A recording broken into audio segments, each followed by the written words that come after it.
12 मार्च 1993 दोपहर के 1:30 बज रहे थे। मुंबई अपनी तेज रफ्तार जिंदगी में मशगूल थी। तभी स्टॉक एक्सचेंज की बिल्डिंग के पास एक जोरदार धमाका होता है। धूल और धुएं के गुबार के बीच लोग कुछ समझ पाते उससे पहले एक के बाद एक 12 धमाकों ने मायानगरी की रूह को कांपने पर मजबूर कर दिया। लेकिन इस कहानी की शुरुआत इन धमाकों से नहीं, बल्कि उससे कुछ घंटे पहले दुबई से आए एक गुमनाम फोन कॉल से होती है। फोन की दूसरी तरफ एक शख्स था जिसकी आवाज शांत थी, लेकिन शब्द जहरीले। उसने बस इतना कहा था, मुंबई को आज उसका तोहफा मिल जाएगा। वह शख्स कोई मामूली अपराधी नहीं था। वह एक सिपाही का बेटा था जिसने कानून की रक्षा करने वाली वर्दी की छांव में अपराध का साम्राज्य खड़ा किया। डोंगरी की तंग गलियों से निकलकर एक लड़का दुनिया का मोस्ट वांटेड बन गया। 27 दिसंबर 1955 महाराष्ट्र के रत्नागिरी में एक पुलिस कांस्टेबल इब्राहिम कास्कर के घर एक बच्चे का जन्म हुआ। नाम रखा गया दाऊद इब्राहिम कास्कर। बचपन मुंबई के डोंगरी इलाके की उन गलियों में बीता जहां गरीबी और अपराध एक ही सिक्के के दो पहलू थे। अजीब विरोधाभास देखिए, पिता पुलिस में थे और बेटा उन गलियों के दादाओं को देख देखकर बड़ा हो रहा था। दाऊद पढ़ने लिखने में औसत था, लेकिन उसका दिमाग हिसाब किताब और रणनीतियों में बिजली की तरह तेज चलता था। उसने स्कूल छोड़ा और छोटी मोटी चोरियां और तस्करी शुरू कर दी। शुरुआती दिनों में दाऊद का सामना उस वक्त के बड़े नामों से हुआ, जैसे हाजी मस्तान और वृद्धराजन मुदलियार।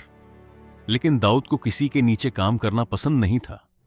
उसने अपनी एक टोली बनाई जिसे आज दुनिया डी कंपनी के नाम से जानती है। 70 और 80 के दशक में मुंबई पर पठान गैंग का दबदबा था।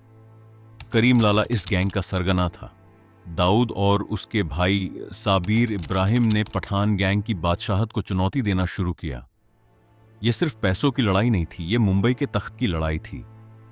1981 में एक ऐसी घटना हुई जिसने दाऊद को पूरी तरह बदल दिया। पठान गैंग के शूटरों ने दाऊद के बड़े भाई साबिर की सरेआम हत्या कर दी। दाऊद के लिए यह सिर्फ एक व्यक्तिगत क्षति नहीं थी, यह उसके वजूद पर हमला था।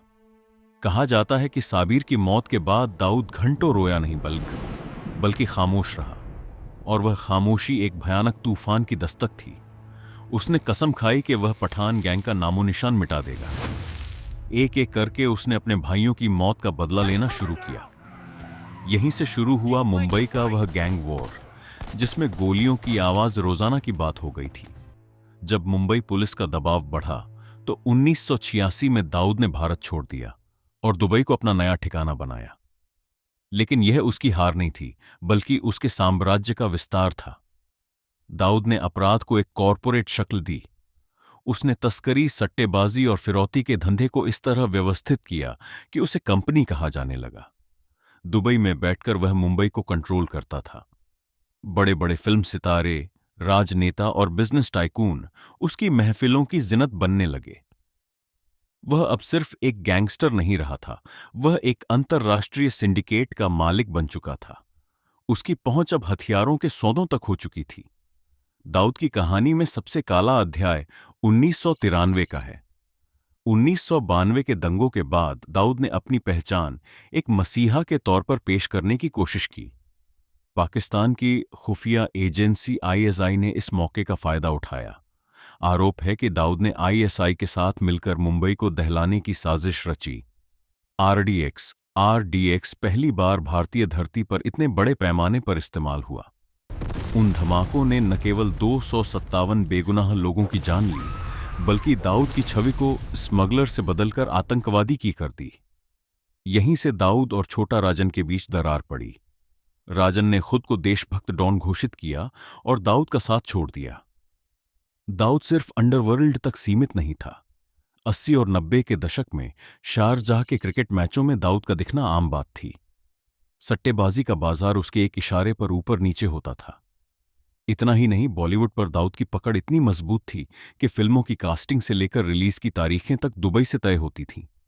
कई मशहूर कलाकारों की तस्वीरें उसके साथ वायरल हुईं, जिसने भारतीय सुरक्षा एजेंसियों और जनता के बीच गुस्से की लहर पैदा कर दी।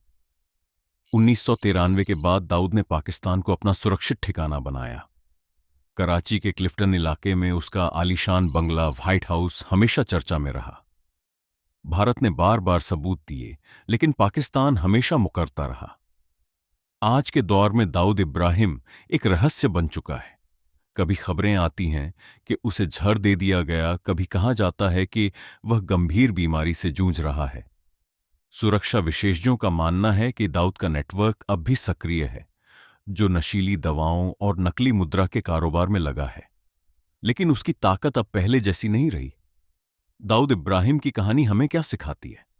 एक लड़का जिसके पास सब कुछ था, तेज दिमाग, संसाधन और रसूख, लेकिन उसने विनाश का रास्ता चुना। आज वह अपने ही देश से भगोड़ा है, अपनी पहचान छिपाने को मजबूर है और दुनिया की नजरों में एक अपराधी है।